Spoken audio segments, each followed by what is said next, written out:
The authorization packet hit my console at 0314 station time, and the first thing I noticed was that it had already been voided. Not expired. Pending review. Voided.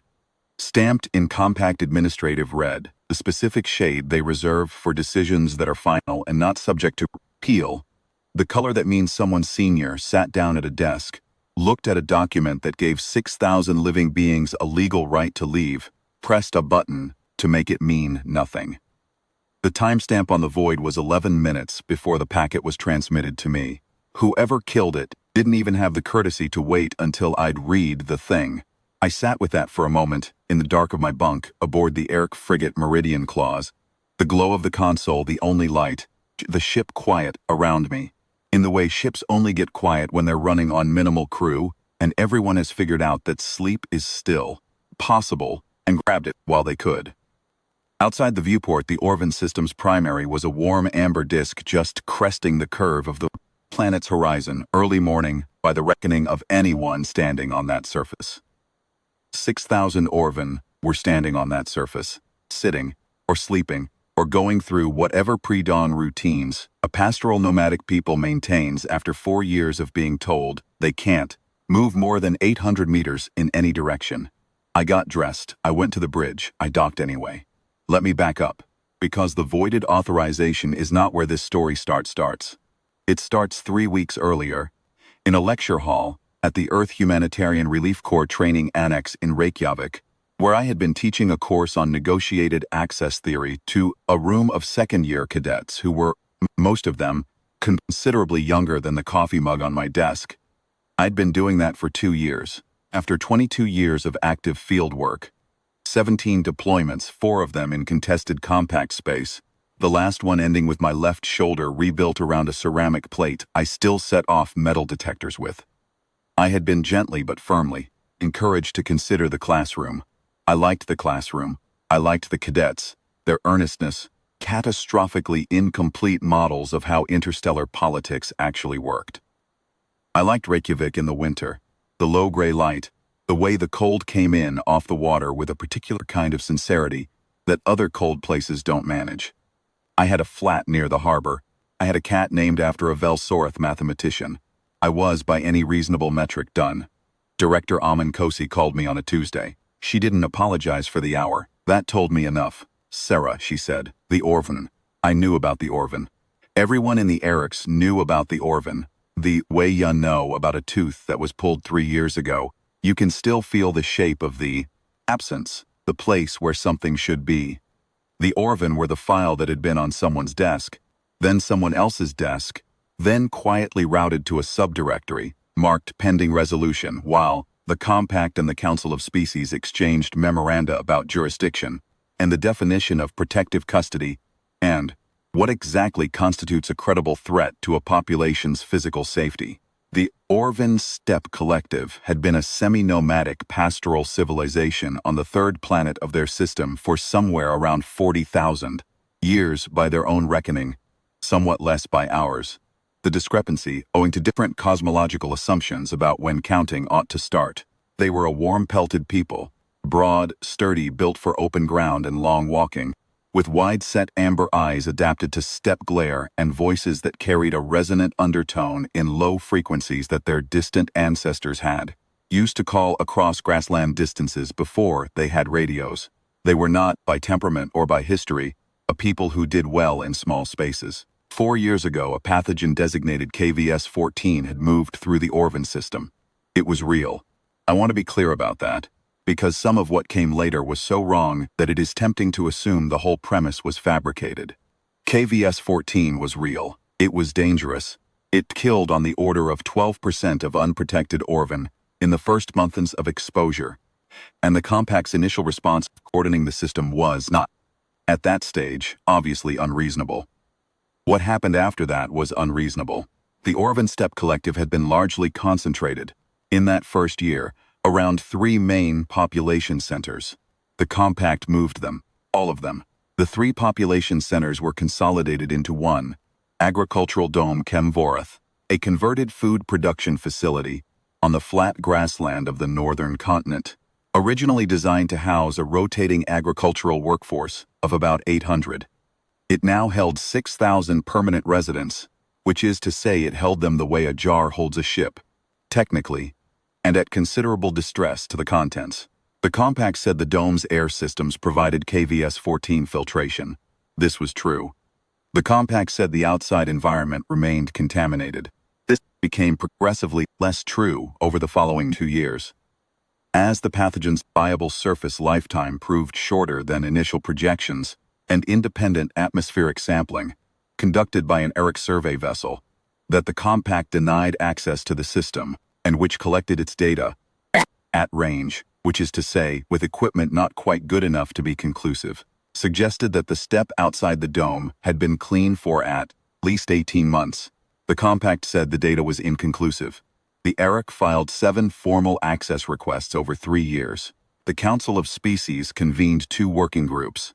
3 compact member states issued statements of concern.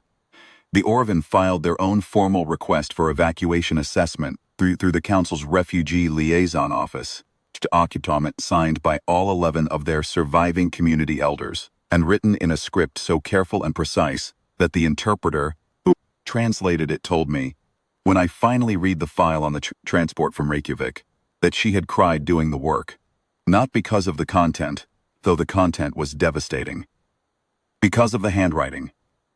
Because whoever had written it had taken that much care with every single character, had wanted that much for someone to actually read it.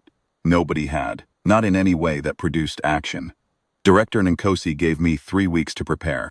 She gave me the Meridian Clause, a relief frigate, technically unarmed in the sense that the compact would recognize, though I had worked with the ship's captain, a compact Ghanaian woman named Adjoa Mensah, previous deployments, and knew that the Meridian Clause was unarmed in exactly the same sense that a very experienced boxer's hands are unarmed. Technically true, practically misleading. She gave me a team of 8, 2 field medics, a structural engineer, a pathogen specialist named Dr. Theo Wachowski, whose entire professional life had been spent thinking about exactly the class of engineered containment environment that the Orvin was living in, a logistics officer, and 2 linguists who between them had 300 hours of Orvin dialect study. She gave me an authorization packet stamped BioKey Council's Humanitarian Emergency Office. She told me it was solid. It was 11 minutes from solid to voided, as it turned out. Captain Mensah didn't say anything when I walked onto the bridge at 0318 and told, proceed to dock.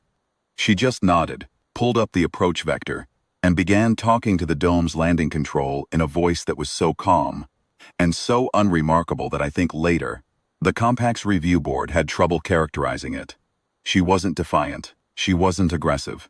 She was a ship's captain doing her job, the way ship's captains have always done their jobs. And the fact that someone had pressed a button to make the authorization meaningless was, in her view, and in mine, a bureaucratic event with no necessary operational consequences.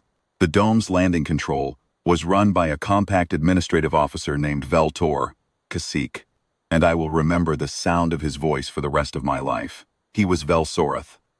I recognized the lower frequency resonance in his speech, the careful diction of a species that communicates, as much with their bodies as with their mouths, and therefore tends toward precision when forced to use audio-only transmission. He told us the authorization had been voided. Captain Mensah confirmed receipt of that information and continued the approach. He told us that docking was not authorized. Captain Mensah confirmed receipt of that information and continued the approach. There was a long pause. Then he told us the dome's landing bay doors were opening. I found out later that Veltor Kasik had worked in the dome's administration for 19 months. He had processed the same residence requests for the same resources for 19 months, had watched the same family groups cycle through the same medical ward for the same stress-related conditions, had filed his own internal reports about dome crowding that went to the same subdirectory as everyone else's reports. When Captain Mensah's approach vector appeared on his screen at 0318, he told the review board later he had spent 45 seconds deciding. He opened the doors. The smell hit us before we were fully docked. I have been inside a lot of confined spaces in 22 years. Fuji transports, quarantine wards, sealed outposts, a Velsorath station once, where the air recyclers had been running on 60% capacity 8 months and nobody had said anything, because the alternatives were worse. I know what too many beings in too small a space smells like after too long. It smells like effort and endurance, and the particular kind of chemistry that living bodies produce when they are stressed at a cellular level for months at a time, and there is nowhere to put the byproducts except back into the recycled air. The Orvan were different though, in a way I hadn't fully processed from the files. Their biology ran warm. Their resting temperature was about 4 degrees higher than a human, baseline, and in a dome designed for 800 and holding 6,000, that metabolic output had been building into the thermal profile of the space for 4 years. It was not quite fever hot, but it was close, and it had that quality of stale heat that you only get in places where the warmth has nowhere to go. It just sits and accumulates like sediment. The dome's air systems were working. They were just insufficient. The receiving bay was big enough to hold the relief Frigault's forward ramp and about 30 square meters of clearance. By the time the ramp was down, there were Orvan in that clearance. Not a crowd, they hadn't known we were coming, or not with certainty, and 6,000 beings don't mobilize instantly. But word moves fast through a population that has been waiting for something for 4 years, and the ones who were awake, or who woke to the sound of the landing, were already there. The first one I saw clearly was a child. Not quite a child. Adolescent maybe, in the Orvan reckoning. They grow slowly and their physical maturity comes late. Shh.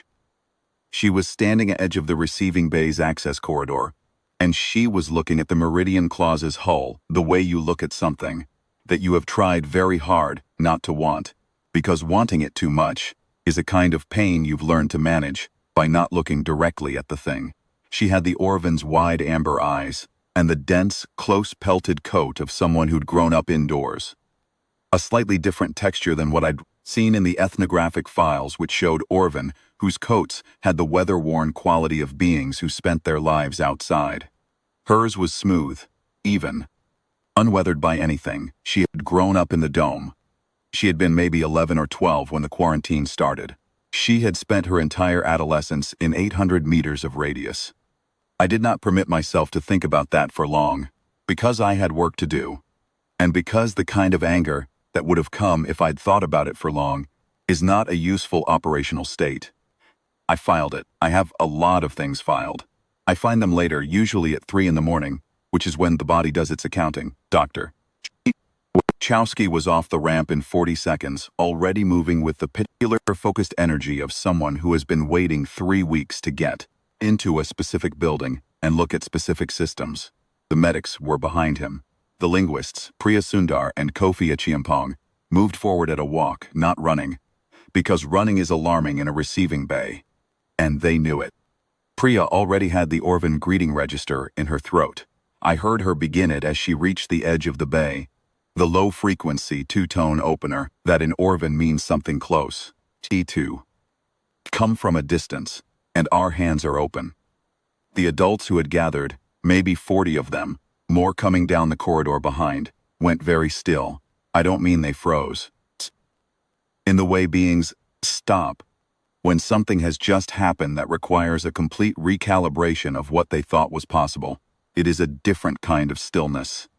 It has a quality of held breath, of the mind running very fast while the body waits for it to catch up. One of them, an elder by the gray in his pelt, and the careful way he held himself, as if his joints remembered a range of motion that the dome had spent 4 years reducing, said something in Orvan that Kofi translated for me.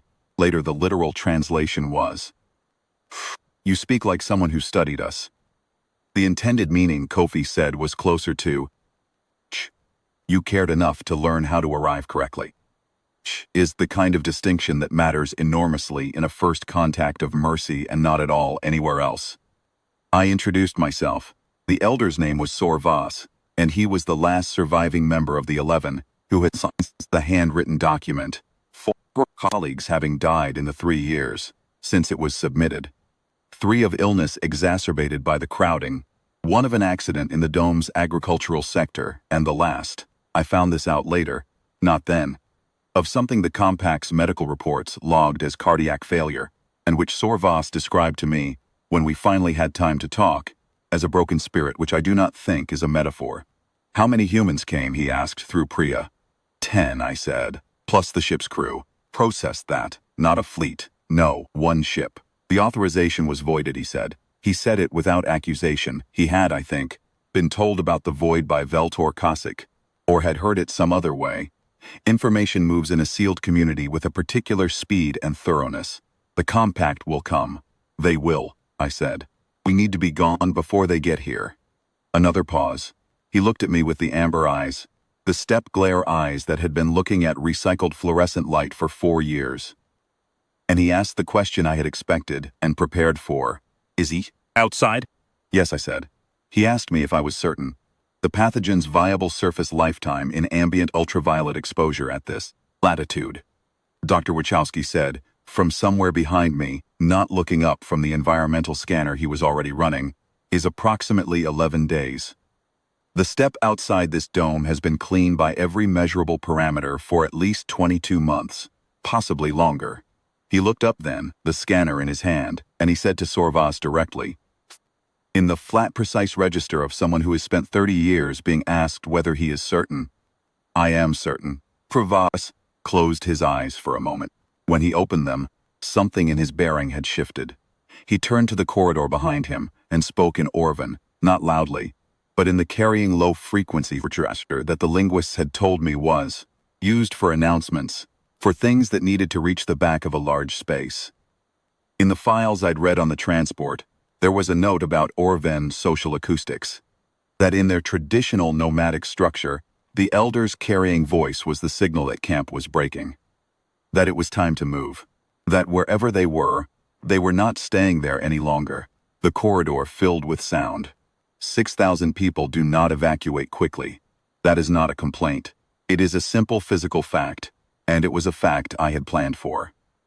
The Meridian Clause could take approximately 350 in one run, which was already beyond its rated capacity for long-haul transport, but was achievable for the 8-hour transit to the nearest council-affiliated station that had agreed to receive Orvan refugees, a negotiation that had taken Director Nkosi 11 days and had involved, as far as I could tell from the summary she'd sent me, a combination of legal argument, personal relationship leverage, and at least one implied threat that I had decided not to ask the details of.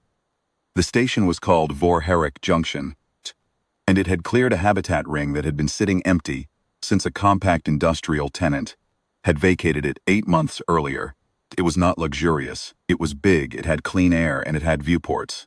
17 runs at 8 hours each, plus docking time, plus the time to load and unload, at minimum 6 days. More realistically, 7. The compact enforcement cruiser, when I'd checked their last filed patrol schedule before departure, was 8 days out. This was not what I would call a generous margin. We had been on the ground for 43 minutes when Veltor Kosik came to find me. He was shorter than I'd expected from his voice. Velsorath often are. The register doesn't correlate to stature the way it does in humans. And he had the look of someone who has been living on the edge of a decision for a long time, and has just made it, and is not entirely sure what happens next. He was carrying a storage chip in one hand and a data tablet in the other. I have the dome's medical records, he said. 4 years of them. Population records, incident reports, internal requests, and their disposal codes. He held out the chip. You'll want these. I took them. The review board is going to ask you about this. I know. You could say you gave them to me under duress. He thought about that for a moment. I don't think I will, he said. He said it the way people say things they've been rehearsing. Shh. Not dishonestly, it's had the sound of something that had been turned over and examined and decided, not just improvised. I think I'll say that I determined an administrative error had occurred in the voiding of the authorization and that I facilitated the correction of that error. Which is accurate enough. I kept my face neutral. Thank you, Administrator. Veltor, he said. My name is Veltor. And then he went back to his office and spent the next 6 days helping us run the evacuation from the inside, which is what made it possible. The first run lifted at 0612 49 minutes after we'd docked. 342 Orvan, The most medically fragile first. Dr. Wachowski had spent the intervening time working through the medical records with our medics, building a triage priority list. Plus Sor Voss, who I had to argue with because his instinct was to be last, because that is what a step elder does when camp breaks. They make sure everyone else is moving before they move. I told him that what he needed to do right now was be at the destination when the early arrivals got there, because there were 6,000 of his people coming through a station that had never seen an Orvan in its operational history, and they needed a familiar face in the habitat ring when the door opened. He accepted this. I think he accepted it because it was functionally true, not because I'd convinced him of anything. Sor Voss was not a person you convinced. He was a person who evaluated arguments and reached conclusions, and if your argument happened to be correct, he would agree with you, and if it wasn't, he would tell you so in a register, so calm and precise that you feel vaguely grateful for the correction. He had been doing that for 4 years in the Dome, organizing the community, mediating disputes, managing the specific kind of psychological pressure that comes from confinement in people who were built for open ground. And he had been doing it while physically deteriorating. Because the Dome's crowding and its heat and its insufficient air circulation had been hard on everyone, especially hard on the elders. He was thin, he moved carefully, but he was present in a way that is hard to describe, fully, stubbornly, deliberate in every moment present, the way beings are present, when they have decided that being present is itself an act of resistance. He went on the first run.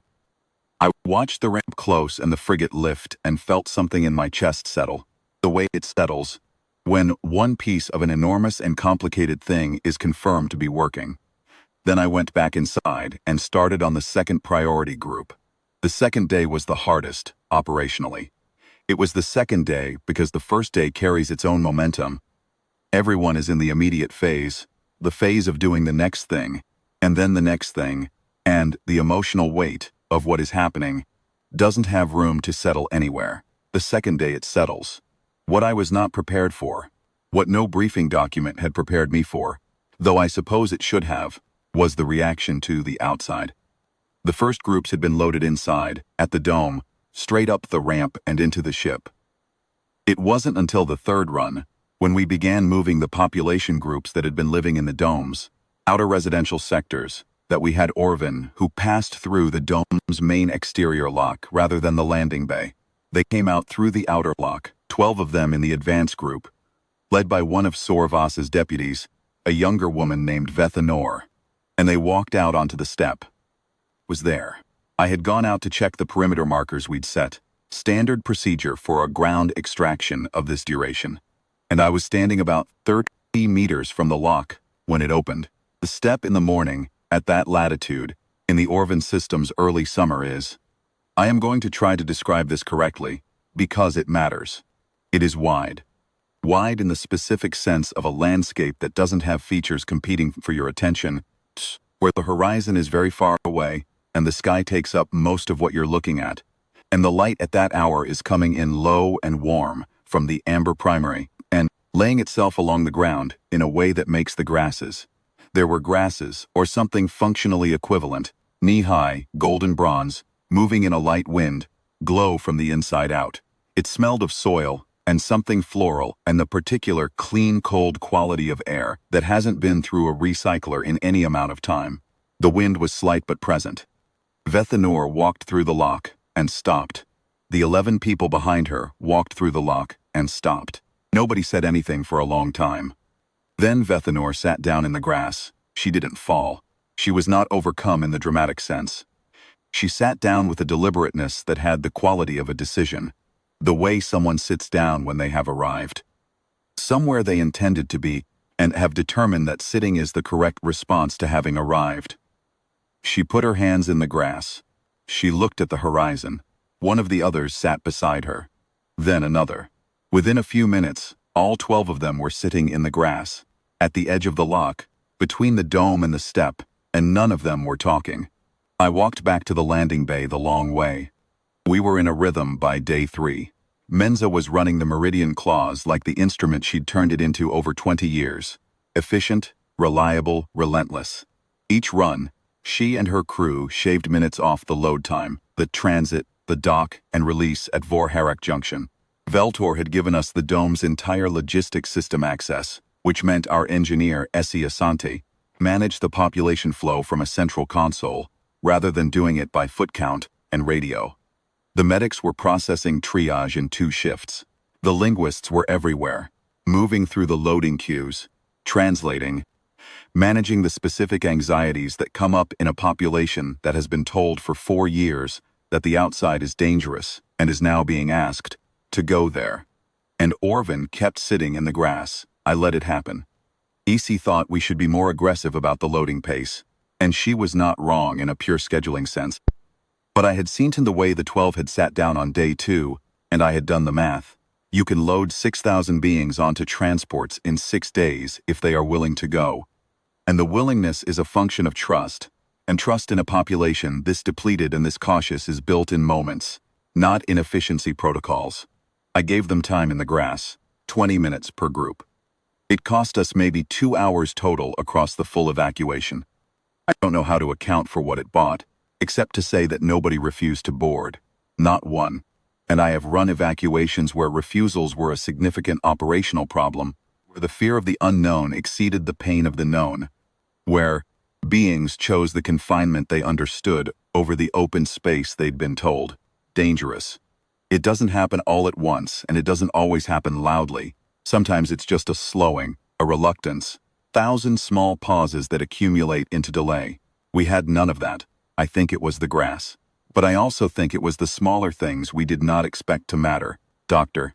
Wachowski had done something that was not in his operational brief on the first day, before the first run lifted. He had gone to the dome's main residential corridor, the long central hall that every resident passed through at some point in every 24 hours, because that was how the dome was configured.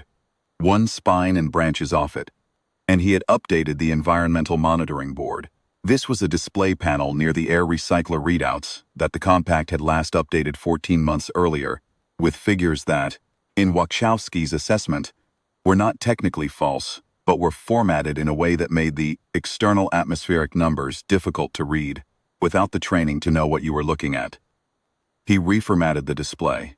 The KVS-14 external concentration figure, in large clear numbers at the top, put the viable concentration threshold in large clear numbers directly below it. He put the words safe in the gap between them, in Orvin script as well as standard. He told me about it later that day, almost apologetically, as if he'd gone off script and wasn't sure I'd approve. I told him it was the single most operationally significant thing done in the first 12 hours. He looked surprised. I told him you didn't give them information. You gave them the ability to see information they already had access to and had not been helped to read. That is different. That is the difference between being told a thing and being able to verify it. A population that can verify it boards the ship. A population that can only take your word for it has to decide how much your word is worth, which takes time you don't have. Kofi, for his part, had been doing something I only noticed on day 3, when I saw him sitting with a group of Orvin elders in the dome's secondary common space, translating anything in the operational sense, but engaged in what appeared to be, and turned out to be, a sustained conversation about the migration routes, the northern routes specifically. He had, in his 300 hours of dialect study, encountered references to the routes in the oral history materials he'd worked from, and he had apparently mentioned this to one of the elders in passing. And the elder had looked at him the way people look when a stranger says a word, from their private language in a context where it belongs, and had sat him down and begun to recite. Kofi was recording it, not for the Arak record that came later, but because the elder wanted it recorded, wanted it held somewhere outside the dome's walls, wanted it to exist in a form that could not be locked in a facility or voided by a stamp. I sat with them for a while. I don't speak Orvin beyond a few functional phrases, but the rhythm of the recitation had a quality that doesn't require translation. The long, even cadences of something learned by heart, the slight pauses at the waypoint markers, the specific tonal drops the linguists had told me indicated a geographic feature of significance.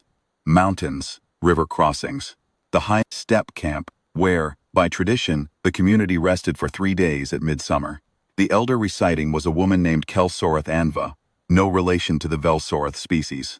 The naming convention was coincidental, and she was, by any assessment, in poor health. The dome's crowding had been hardest on the eldest residents, whose physiology was least equipped to handle the thermal and atmospheric stress of a space running beyond its capacity for years at a time. She was fragile in the specific way of beings who have been enduring at the limits of their reserves for a long time, reserves that aren't for daily function but for the deeper maintenance. The work the body does at the cellular level when it has the capacity to spare, and which gets deferred and deferred until the deferment itself becomes the problem. She recited for an hour. Then she looked at me, not at Kofi, at me as if she had known I was there the whole time, and said something in Orvan that Kofi translated as, "Tell me there will be a window at the new place." I told her there would be a window. I told her the habitat ring at Vorharak Junction had a viewport orientation that would give her 4 hours of primary star visibility per day. She nodded. She said something else. She says Kofi told me, then the routes will be worth finishing. She was on the second run. She arrived at Vorharak Junction with her vital signs more stable than when she'd boarded, because the Meridian Clause's medical bay was running better air than the dome had managed in years, and 8 hours of it made a measurable difference. The medics noted it in the log. I noted it in mine. On day 3, I found the adolescent, the dome-grown girl I'd seen in the receiving bay on the first morning, sitting in the grass outside the outer lock during group's 20 minutes. She was not sitting with the others. She had walked further, maybe 50 meters from the lock, place where the bronze grass was thick enough to reach her knees when she crouched, and she was crouching there with her hands in it, the way Vethanor had sat 2 days earlier, though the quality was different. Where Vethanor's sitting had been the deliberate arrival of an adult, this was something else. An investigation, patient and methodical, the attention of someone who has been told a thing existed, and is now encountering the evidence of it, and needs to understand it directly. She was parting the grass with us, both, and looking at what was underneath, the soil and the root structure and whatever small things moved there. With the absolute focus of someone doing research, I didn't interrupt her. I noted her group number in my log. She would board on the next run, and went back to work. What I keep from those 3 days before, the pace accelerated, and the margin compressed, and everything became about timing and numbers. It's the cumulative impression of 6,000 beings deciding, one by one and in small groups, that the outside was real, that it was what we said it was, that the 4 years of being told otherwise had been wrong. The process of that decision is not dramatic, doesn't announce itself. It is just a shift in the way people move, in the way they hold themselves, in the weight they put in their steps. A population that is bracing for confinement moves differently from a population that is walking toward open ground. And by day 3 you could see, Trute, in the flow of Orvan through the dome's corridors toward the loading queues, a particular quality of movement that belongs to people who know they are going somewhere. The compact enforcement cruiser's revised ETA reached us on day 4. They had accelerated. 6 days out had become 4.5. I ran the numbers 3 different ways and got the same answer each time. If our pace held, we would have approximately 400 Orvan remaining in the dome when the cruiser arrived. I called Director Nkosi. She answered immediately, told me she had been watching the tracking data in real time, and already knew what I was going to say. She looked the way she always looks in a crisis, entirely still in the face. See, the stillness of someone who has decided that the face is where nothing shows, where everything gets processed before it comes out. She had been doing this work for 30 years. She had the stillness of 30 years. 400, she said, approximately. Possibly 350 if we push the loading pace. Push it. I need something else. I had thought about how to say this for about 6 hours. I need a second ship. She was quiet for 3 seconds. That is a long time for Director Nkosi to be quiet. What I have available, she said carefully, is not exactly a ship. What she had available was the Irk Logistics Tender Caravan Bright, a vessel so unglamorous in its design that it genuinely appeared to have been assembled from components that other ships had politely declined. It was a mobile supply platform technically. It had a crew of 6, a cargo hold that had been used on its last 3 deployments to transport medical equipment and agricultural machinery, and this was the relevant part, a hold large enough, if the Orvan didn't mind close quarters for 8 hours, which they had demonstrably been managing for 4 years, take approximately 420 beings. It will take them, I said. It's already moving, Nkosi said. It was already moving when you called. Ere the caravan Bright arrived 31 hours later, it captain, a young Eritrean woman named Saba Tesfaye, on only her second deep space deployment, managing the dock with a steadiness that was either exceptional professional control or a very thorough commitment to appearing unrattled. And I didn't ask which, because it didn't matter. The ship worked. The hold worked. The remaining 411 Orvan boarded over 8 hours, the last one through the lock, a small girl of about 5, whose mother I'd been tracking in the priority roster because of a respiratory condition Dome's air recyclers had been failing to adequately treat. She walked onto the caravan Bright on her own. Her mother's hand was in hers, but she was walking under her own steam, looking around the hold with the focused attention of a 5-year-old who is obsessing something large and new and has not yet decided what to make of it. She found one thing to look at: the hold's single viewport, a modest disc of reinforced glass, through which you could see, at that angle, the slope of the dome's outer shell, and above it the steppe horizon, and above that the sky. She sat down in front of the viewport. I closed the ramp. The compact enforcement cruiser, the Velkar Supremacy, dropped out of transit 9 hours after the caravan Bright lifted. I know this because I was still in the dome when it arrived. This was a decision I had made on day 5, when the numbers became clear, and I had told exactly 2 people. Captain Menza, because she needed to know, and Director Nkosi told me, in a voice of absolute calm, that she did not recommend it, had noted her recommendation in the log, and had then said nothing further, which was her way of telling me that the decision was mine. I had made a career of understanding the difference between the things she said and the things she didn't say. The decision was this: someone needed to be physically present in the dome when the compact cruiser arrived, present the Aeros's position in person, to manage the initial confrontation at a level that did not escalate into anything that could be characterized as a military incident, and to give the ships, both ships, now 2 runs ahead of where I needed them, the time to complete their transit to Vorharik Junction without interference. If I was on the ground, cruiser's commander had someone to negotiate it with.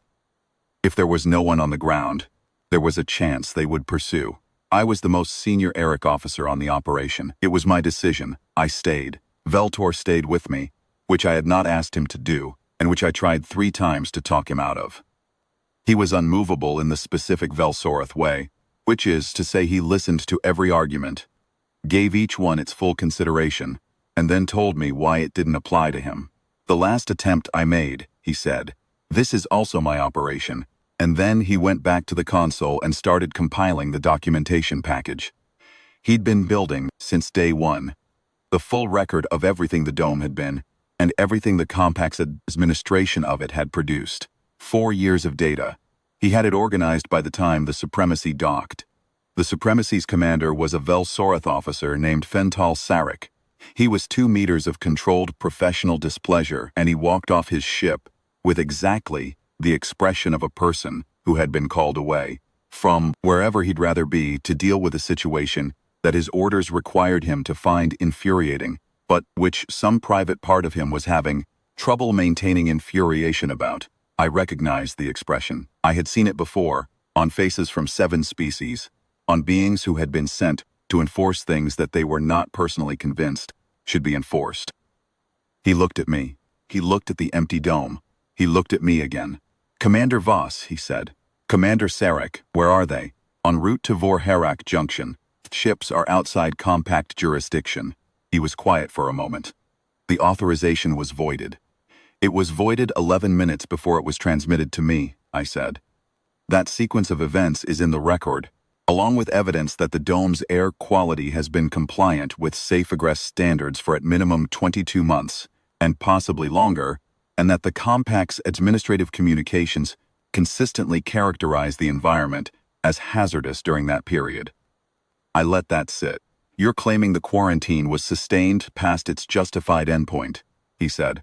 I'm providing documentation, I said. What the documentation means is a matter for the council's inquiry. I pulled out the storage chip Veltor had given me on day one. This is 4 years of the dome's internal records, population data, medical records, incident reports, internal requests and their disposal codes. I'd like it entered into evidence. He took the chip.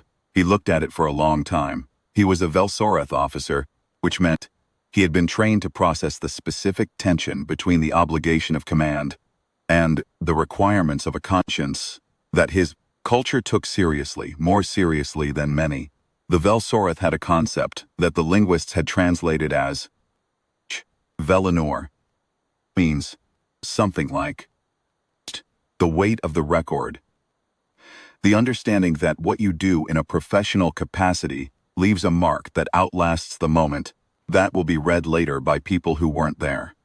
He knew he was standing in the record. He was deciding what kind of mark to leave. I'll require your statements, he said. You and the administrator. Of course, you'll submit to council review. We welcome it. He looked at the empty dome one more time. I don't know what he was seeing. The capacity signage that still said 800. The air recyclers that were running at full power for fewer than 15 beings. For the first time in 4 years. The walls, with the accumulated marks of 6,000 people living in a space for a long time.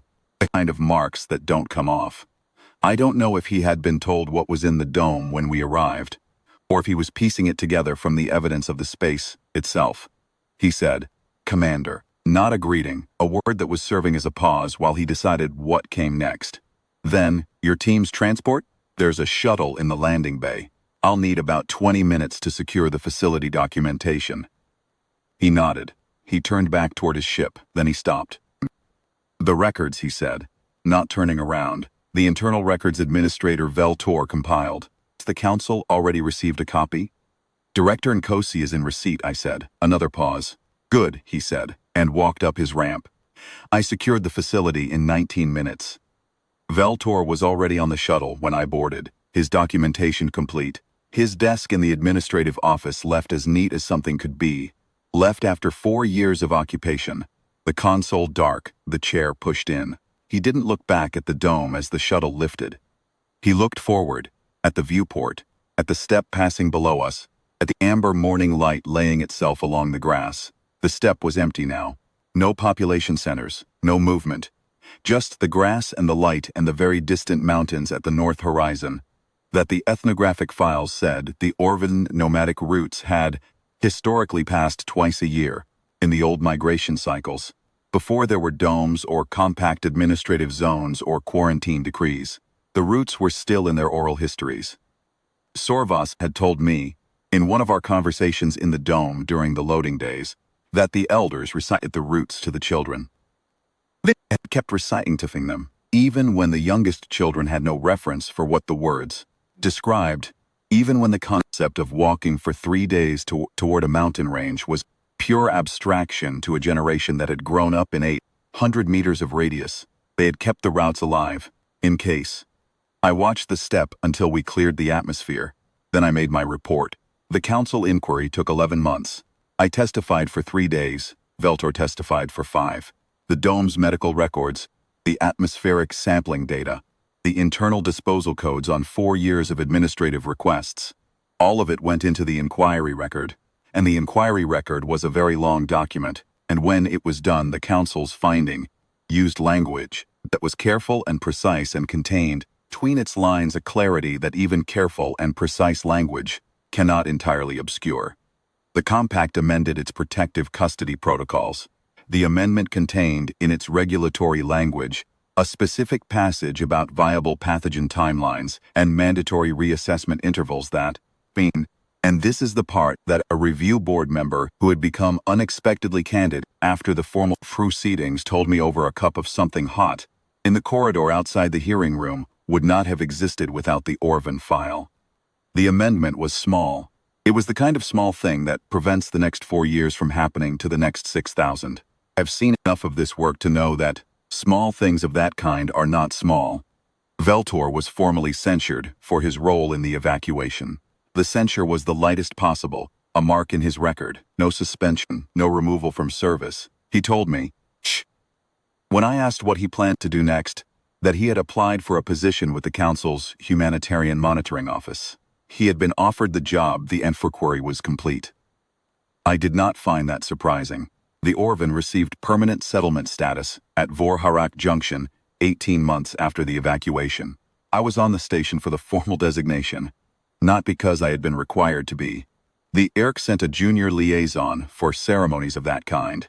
It was not considered a senior posting, but because Director Nkosi had told me in a message so brief it barely qualified as a message that if I wanted to be there was nothing stopping me, and I had decided that there wasn't. Vorharak Junction's habitat ring had been expanded in the months between the evacuation and the designation.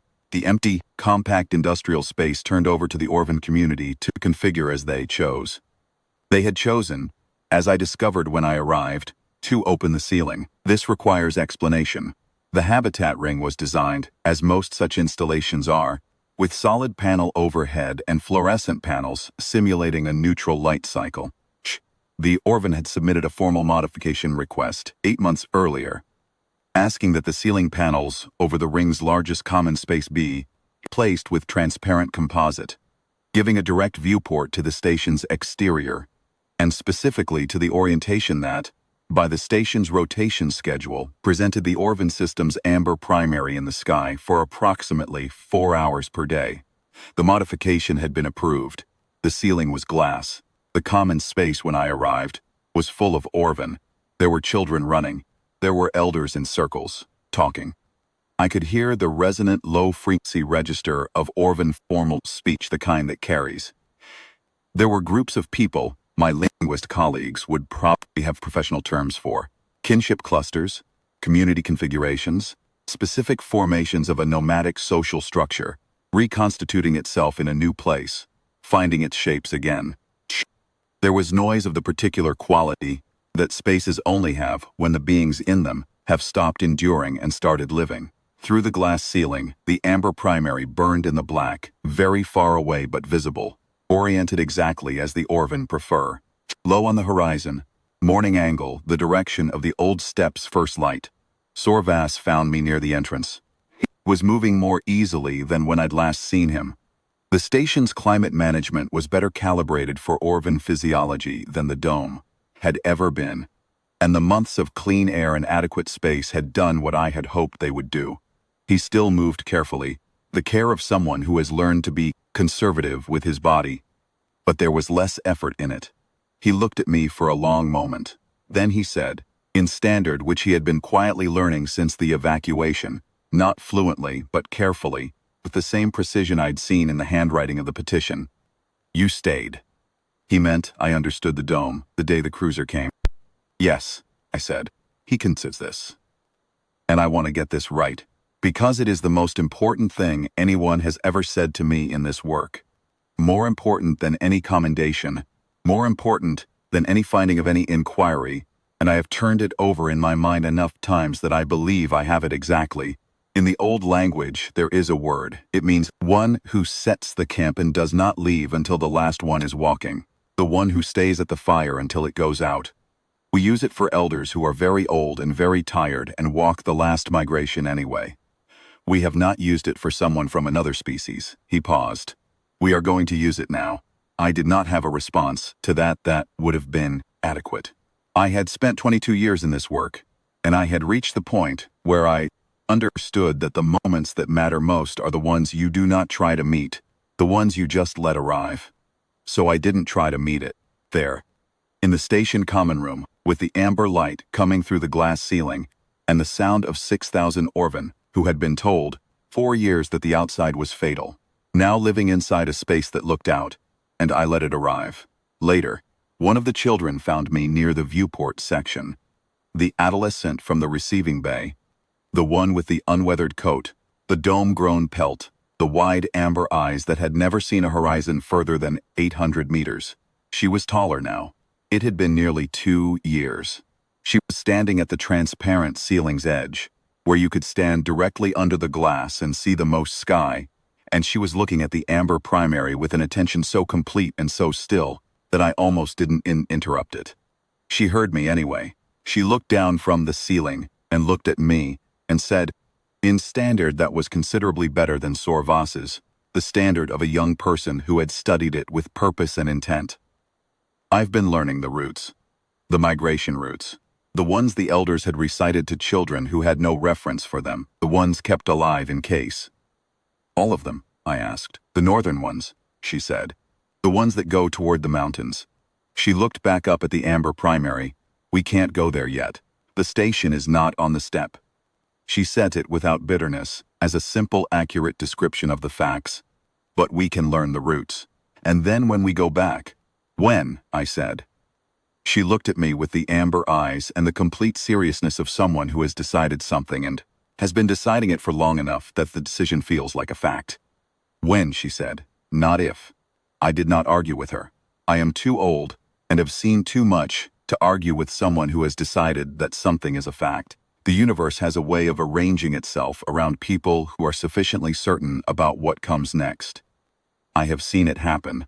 Shh.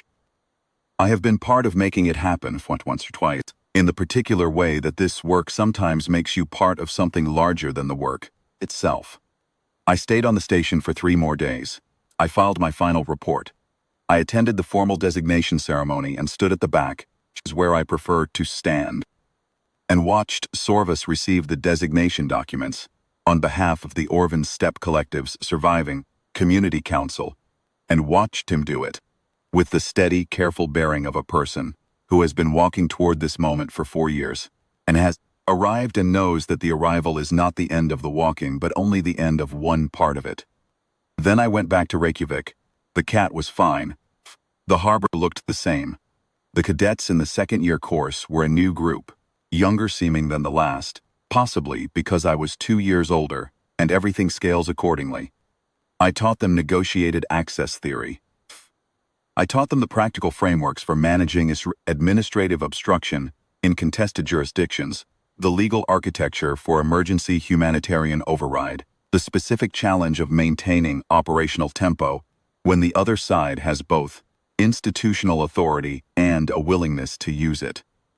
I taught them the difference between defiance and professionalism, which is the most important distinction in this work, and also the hardest to teach, because it lives in the body and not in any textbook. I told them about the Orvan once. Not as a case study in the formal pedagogical sense, not reduced to its operational parameters and its timeline, and its outcome metrics. I told them as a story the way stories should be told, which is from the inside, which is the way things that matter tend to present themselves. I told them about the smell when the ramp went down. I told them about Vethanor sitting in the grass. I told them about the girl in front of the Caravan Bright's viewport, watching the horizon. I told them about Servas and the word that means the one who stays at the fire. One of the cadets, young, sharp, the kind who asks the question that the class was building toward but was going to take another 10 minutes to arrive at, asked me what you do when the authorization is voided before you can read it. I looked at him for a moment. Then I told him, you read it anyway. You read it, you note that it's been voided, you confirm receipt of the notification, and then you do your job, because the authorization is the legal instrument and the void is the political instrument. And the difference between the two is exactly this. The legal instrument describes what you are permitted to do, and the political instrument describes what someone would prefer you didn't.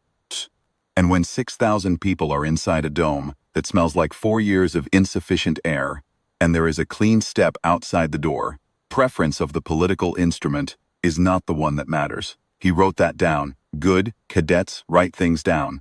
I keep the storage chip. The one Veltor gave me in the receiving bay. 4 years of records.